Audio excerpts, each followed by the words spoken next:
ડીસા તાલુકાની મહાદેવિયા પ્રાથમિક શાળામાં શિક્ષકના ત્રાસની ઘટના સામે આવી છે। પ્રદીપ ગોસ્વામી નામના શિક્ષક પર અન્ય શિક્ષકો અને વાલીઓને હેરાન કરવાના આક્ષેપ લાગ્યા છે। આ શિક્ષક મધ્યાહન ભોજનમાં સંખ્યા ઓછી કરી પરેશાન કરતો હોવાનું અને જાતિવાદ ઊભો કરી શાળામાં બાળકોને હેરાન કરતો હોવાની વાત પણ સામે આવી છે। આજે શિક્ષકના ત્રાસથી કંટાળેલા વાલીઓ અને શિક્ષકો શાળાએ એકત્રિત થયા। હવે તાત્કાલિક ધોરણે આવા શિક્ષકોની બદલી કરવા ગ્રામજનો અને શિક્ષકોની માંગ છે।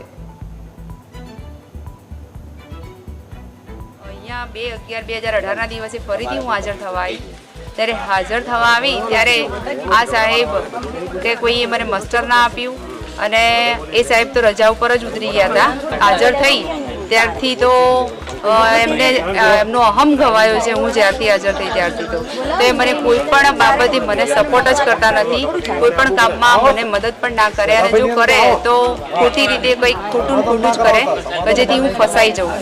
મોટાભાગે એ જ પ્રયત્ન એમના હોય છે। અંદરો અંદર વિખવાદ કરવા ગામમાં અમારા અંદરો અંદર વિખવાદ કરાવવા એકબીજાને જાતિવાદ કરવો।